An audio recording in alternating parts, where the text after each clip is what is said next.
এই ভেবেছিলি হ্যাঁ পালিয়ে বেঁচে যাবি? এতই সহজ? এটা আমাদের এলাকা। আমাদের এলাকায় ঢুকে এত সহজে বেরিয়ে যাবি ভেবেছিস? তা তো হচ্ছে না বাচ্চা।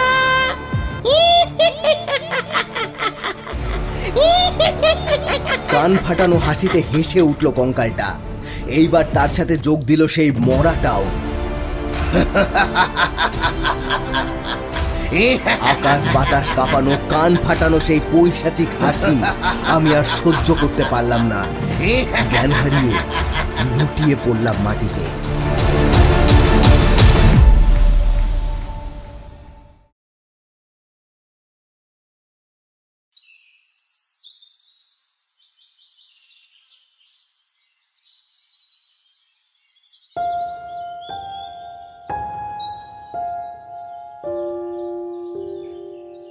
গরমের ছুটি পড়ে গিয়েছে, কোথায় একটু খেলে বেড়াবো, কিন্তু যা গরম, বৃষ্টিও হয় না তেমনভাবে। গিয়েছিলাম সানুদের বাড়ি ক্যারাম খেলতে। বেলা প্রায় 1টা বাজতে গেল। বাড়ি গিয়ে ঠান্ডা জল দিয়ে স্নান করতে হবে। বাড়ির দিকেই যাচ্ছিলাম, সমীর কাকুর চায়ের দোকানে দেখলাম নরাদা বসে আছে। আমাকে দেখেই ডাক দিল, কিরে অভি, কোথায় গিয়েছিলি? এই তো সানুদের বাড়ি। শোন শোন, এদিকে আয়। নরাদা আমাদের পাড়ার বকে যাওয়া ছেলেদের মধ্যে একজন। এত ঢপ দিতে পারে। নরাদার ভালো নাম নরেন। আমাকে বলল, স্কুল ছুটি নাকি? গরমের ছুটি পড়েছে নরাদা, তা তুমি এখন এখানে? এই একটু চা খেতে এসেছিলাম রে। এই গরমে চা? তোমার মাথা ঠিক আছে? কেন, কোথায় লেখা আছে গরমে চা খাওয়া যাবে না? না সেটা না, তবে ভর দুপুরে এত গরমের মধ্যে চা খাই কে? আমি খাই, বুঝলি। চা আমার কাছে অমৃতের মতো। আশেপাশে যেখানে যত চায়ের দোকান আছে সব জায়গায় চা খাওয়া হয়ে গেছে।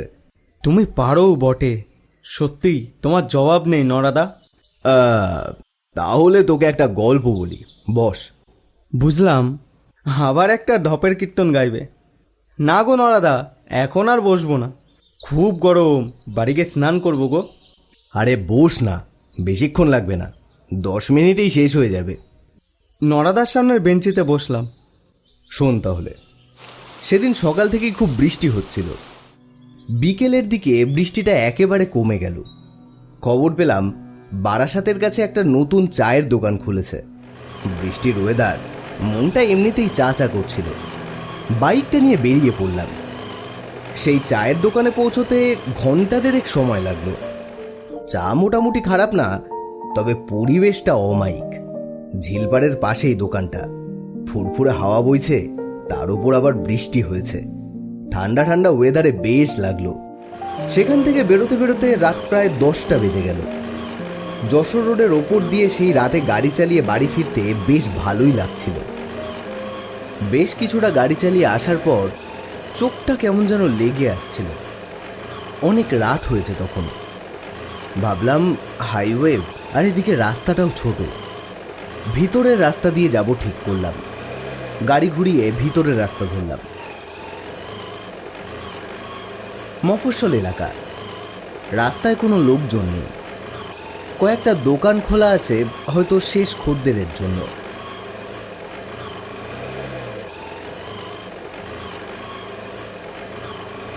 গাড়ি চালাতে চালাতে বেশ খানিকটা চলে এলাম। এবার আর কোনো দোকানঘাট বা বাড়িঘর নেই। রাস্তার দুপাশে কিছুটা দূরে দূরে ছোট বড় গাছ। হঠাৎ দূরে কোথাও দড়াম করে একটা বাজ পড়ল। আকাশে এতক্ষণ যে চাঁদটা দেখা যাচ্ছিল সেটাও মেঘের তলায় গিয়ে লুকোলো।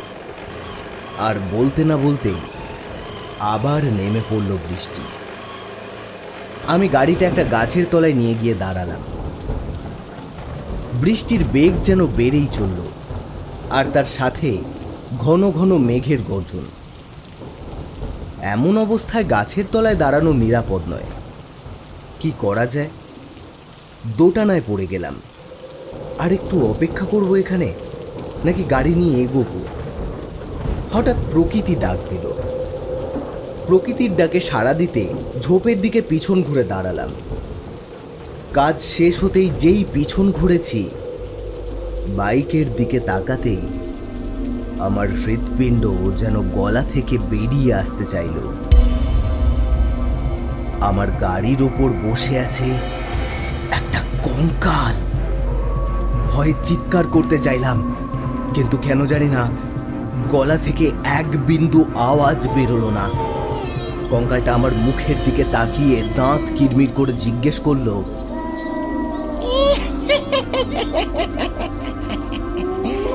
বাইকটা তো দারুণ দাদা, কথা দিয়ে কিনলেন? হ্যাঁ, হাড় হিম করা হাসি হাসতে হাসতে কঙ্কালটা বাইক থেকে নেমে দাঁড়ালো। তারপর দুই হাত দিয়ে মুন্ডুটা গলা থেকে খুলে নিয়ে এসে হাতের উপর ধরল। আমার মাথাটা ঘুরে উঠল। ছোট থেকে গল্পের বইতে যা পড়ে এসেছি তা যেন এখন চোখের সামনে দেখছি। আর কোনো দিকে না তাকিয়ে দিক বেদিক জ্ঞান শূন্য হয়ে ছুটলাম প্রাণপণে। পিছন দিক থেকে কঙ্কালটা মুন্ডু হাতে দৌড়ে আসছে আমার পিছন পিছন। এই দাঁড়া বলছি, দাঁড়া, ধরতে পারলে ঘাটটা মটকা ছেড়ে দেবো রে বেটা, দাঁড়া বলছি, দাঁড়া। আমি দৌড়াতে দৌড়াতে কিসে যেন হোঁচট খেয়ে পড়ে গেলাম মাটিতে। বৃষ্টি তখন ধরে এসেছে। উঠে দাঁড়িয়ে সামনে তাকিয়ে প্রথমটা বুঝতে পারলাম না কোথায় এসেছি। দুহাত দিয়ে চোখ ডলে নিয়ে সামনে তাকাতেই বুঝলাম যেখানে আসার কথা ছিল না সেখানেই চলে এসেছি। এটা একটা শ্মশান। সামনেই চিতার ওপর শুয়ে আছে একটা পচা গলা মরা। হঠাৎ দেখলাম মরাটা ধীরে ধীরে চিতার উপর উঠে বসছে। আমার সারাটা শরীর যেন কাঁপতেও পারছে না, যেন পুরো বরফ হয়ে গেছে। মরাটা আড়মোড়া ভেঙে আমার দিকে তাকিয়ে বলল,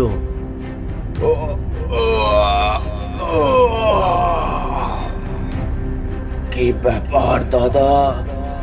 ঘুমোচ্ছিলাম একটু, ঘুমটা ভাঙিয়ে দিলেন। ব্যাপারটা কি? হ্যাঁ, দৌড়চ্ছেন কেন?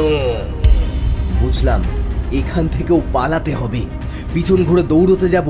পিছন ঘুরতেই দেখলাম সেই কঙ্কাল আমার ঠিক পিছনে দাঁড়িয়ে রয়েছে।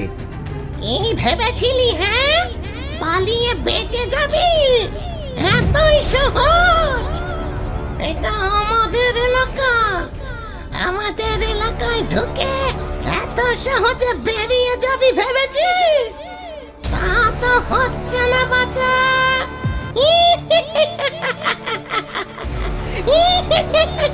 কান ফাটানো হাসিতে হেসে উঠল কঙ্কালটা। এইবার তার সাথে যোগ দিল সেই মরাটাও।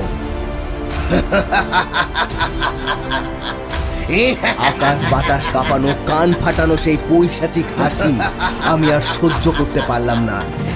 জ্ঞান হারিয়ে লুটিয়ে পড়লাম মাটিতে।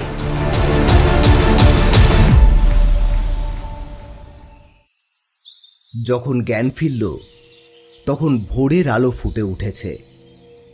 চোখ খুলে দেখি আমি ভিজে মাটিতে পড়ে আছি। হঠাৎ মনে পড়ল রাতের সেই কঙ্কাল আর শ্মশানের মরাটার কথা। আমি তড়াক করে উঠে দাঁড়ালাম। চারপাশে তাকিয়ে দেখলাম এটা সত্যিই একটা শ্মশান। তবে এখন সবকিছুই স্বাভাবিক। কোথাও কোনো কঙ্কাল বা কোনো মরাও নেই, শুধু কয়েকটা আধপোড়া কাঠ আর ছাই পড়ে আছে। ঠিক তখনই পিছন থেকে একটা গলা শোনা গেল, জেগে উঠেছ বাবা? পেছন ফিরে দেখি সাদা ধুতি পরা এক বৃদ্ধ দাঁড়িয়ে আছেন। আমি কাঁপা গলায় বললাম, আপনি কে? আমি এই বটতলা গ্রামেই থাকি। ভোরবেলা এদিক দিয়ে যাচ্ছিলাম, দেখি তুমি অজ্ঞান হয়ে পড়ে আছো। আমি রাতের সব ঘটনা খুলে বললাম।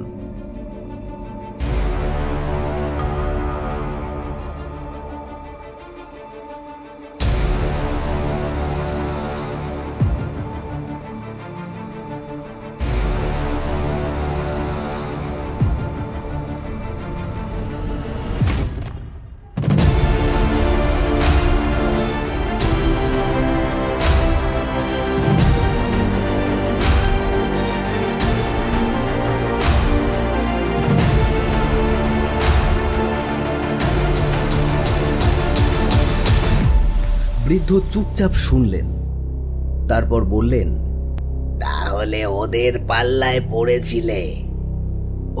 ওরা কারা? আজ থেকে প্রায় 30 বছর আগে এক ভয়ানক দুর্ঘটনা ঘটেছিল এখানে।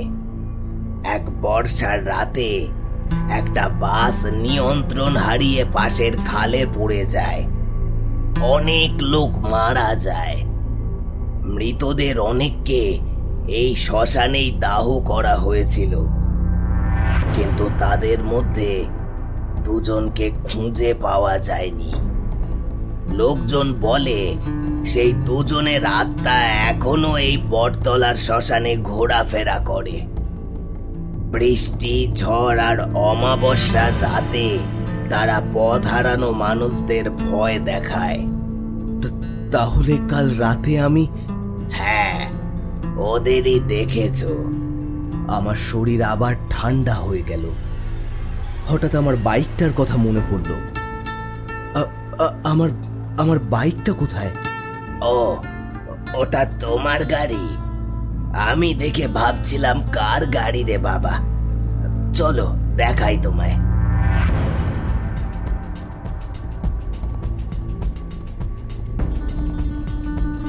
আমরা শ্মশান থেকে বেরিয়ে কিছুটা হাঁটলাম। অবাক হয়ে দেখলাম আমার বাইকটা সেই গাছটার নিচেই দাঁড়িয়ে আছে, যেখানে আমি বৃষ্টি থেকে বাঁচতে আশ্রয় নিয়েছিলাম। আমি আর এক মুহূর্তও সেখানে দাঁড়াইনি। বাইক স্টার্ট দিয়ে সোজা বাড়ির দিকে রওনা দিলাম।